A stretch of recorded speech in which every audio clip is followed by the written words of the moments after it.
Athens ان کی ایک دیوی کا نام تھا جس کے نام پر اس شہر کا نام بھی رکھا گیا۔ اس ملک میں جو لڑکے 18 سال کے ہو جاتے ہیں ان سب کو ایتھنز کی دیوی کے مندر میں جا کر وفاداری کا حلف لینا پڑتا ہے۔ اس شہر ایتھنز کی آبادی 42 لاکھ کے قریب ہے، یعنی یونان کی 1/3 آبادی اسی شہر میں آباد ہے۔ ناظرین گرامی، کیا آپ جانتے ہیں افلاطون، ارسطو اور فقرات کا تعلق بھی اسی ملک یونان سے تھا، جو اپنے وقت کے عظیم فلاسفر تھے، اور آج بھی بہت سی جگہوں پر ان کے ناموں کا استعمال بھی کیا جاتا ہے۔ اس ملک میں مسلمانوں کو 2006 میں مسجد بنانے کی اجازت دی گئی۔ آج ایتھنز کے مغربی حصوں میں مسلمان آباد ہیں اور بہت سی مساجد بھی اسی جگہ پر موجود ہیں۔ اس کے علاوہ یونان کو اولمپکس کی پیدائش کی جگہ بھی کہا جاتا ہے۔ یونان کے قومی کھیل کی بات کریں تو اس ملک کا قومی کھیل فٹ بال ہے، اور کہا جاتا ہے حضرت امام مہدی کی فتوحات میں سب سے آخر میں فتح ہونے والا شہر بھی یونان ہوگا۔ اس کے علاوہ زیتون کا پھل پیدا کرنے والے ممالک میں یونان تیسرے نمبر پر آتا ہے۔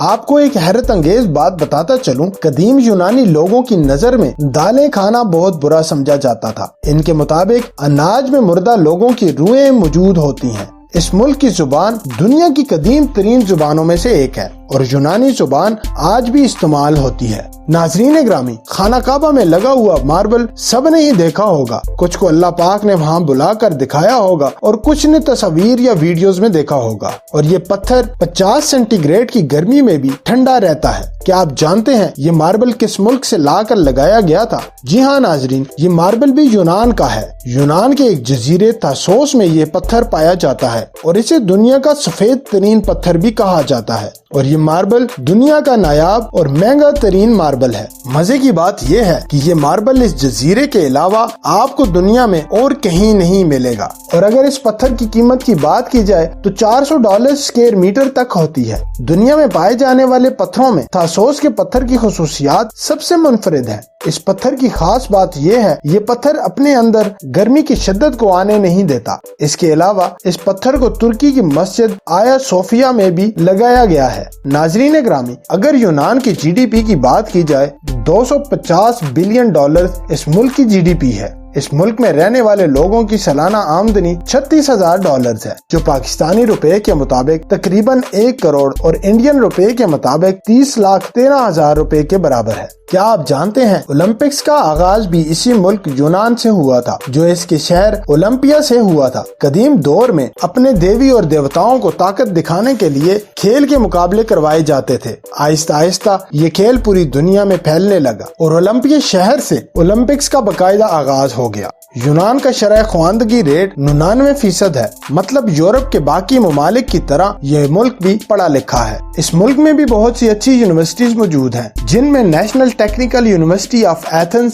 ارسٹوٹل یونیورسٹی، اس کے علاوہ اور بھی بہت اچھی یونیورسٹیز موجود ہیں۔ اس ملک میں رہنے کے خرچے کی بات کریں تو یہاں €12,000 سالانہ خرچہ آتا ہے، جس میں کھانا، رہائش اور بل سب کچھ شامل ہے۔ ناظرین، اس ملک میں بہت سے پاکستانی اور انڈینز ورک پرمٹ پر آتے ہیں۔ یہاں پر مرغیوں کا کام، ہیئر سلون، اس کے علاوہ کوئی بھی ہنر آپ کو آتا ہو تو آپ اس ملک میں جا سکتے ہیں، اور ایک مہینے میں آپ €700 سے €800 بچا کر اپنے گھر بھیج سکتے ہیں۔ اگر آپ ڈاکٹر، انجینئر یا آئی ٹی سے ریلیٹڈ کام کرتے ہیں تو آپ کی بچت بہت زیادہ ہو جائے گی۔ اس ملک میں ہر سال کروڑوں کی تعداد میں سیاح بھی آتے ہیں، کیونکہ یہ ملک بہت خوبصورت ہے اور قدیمی تاریخ کا حامل بھی ہے۔ اس کے علاوہ قدرتی خوبصورتی سے بھی مالا مال ہے۔ سب سے پہلے آپ کو ایتھنز دکھایا جاتا ہے، کیونکہ اس شہر کی تاریخ بہت پرانی ہے، لیکن آج یہ شہر کافی جدید ہو چکا ہے۔ اس شہر کے اطراف میں پہاڑ موجود ہیں۔ ایکرو پیلس اس شہر کی سب سے مشہور جگہ ہے۔ یہ پہاڑی کے ٹاپ پر واقع ہے، اور اس کو 5ویں صدی میں تعمیر کیا گیا تھا۔ اس کے علاوہ اس کے اندر بہت سے ٹیمپلز بھی بنائے گئے تھے، جو اس وقت کے لوگ اپنے خداؤں کو پوجتے تھے۔ اس کے علاوہ اس شہر میں اولمپکس اسٹیڈیم اور اگورا آف ایتھنز جیسی جگہیں بھی موجود ہیں، جنہیں سیاح سب سے زیادہ دیکھنے آتے ہیں۔ اگر آپ کا یونان جانا ہو تو سینٹرونی کا وزٹ ضرور کریں۔ یہ ایک بہت ہی خوبصورت جزیرہ ہے جو پہاڑوں پر واقع ہے۔ اس جگہ کا منظر بہت دلکش اور خوبصورت ہے۔ یہاں کی سفید عمارتیں سب سے زیادہ سیاحوں کو اپنی طرف مائل کرتی ہیں۔ اس شہر کی تاریخی گلیاں ایک الگ ہی منظر پیش کرتی ہیں، اسی وجہ سے سیاح اس شہر میں سب سے زیادہ آنا پسند کرتے ہیں۔ آپ اس جزیرے پر شپ یا جہاز کے ذریعے جا سکتے ہیں۔ اگر آپ خوبصورت بیچز دیکھنے کے شوقین ہیں تو آپ کو زاکنتھوس میں بیچز کی اصل خوبصورتی دیکھنے کو ملے گی۔ اگر آپ کا یونان جانا ہو تو آپ کالاماتا میں بھی ضرور جائیں، کیونکہ اس شہر کے زیتون سب سے مشہور ہیں اور خوبصورتی میں بھی یہ شہر کسی سے کم نہیں۔ اس کے علاوہ متورا میں پہاڑ پر ایسی عمارتیں اور گھر بھی موجود ہیں جو 5ویں صدی میں بنائے گئے تھے۔ اس ملک میں آپ کو 2 لاکھ سال پرانی تاریخ سے بہت کچھ دیکھنے کو ملے گا۔ ناظرین گرامی، یہ تھی آج کی ایک اور دلچسپ اور انفارمیٹیو ویڈیو اگر آپ کو پسند آئی ہو، لائک، سبسکرائب اور شیئر ضرور کریں اور کمنٹ باکس میں اپنی رائے کا اظہار بھی ضرور کریں۔ ملتے ہیں اگلی ویڈیو میں، تب تک کے لیے اجازت چاہتا ہوں۔ اللہ حافظ۔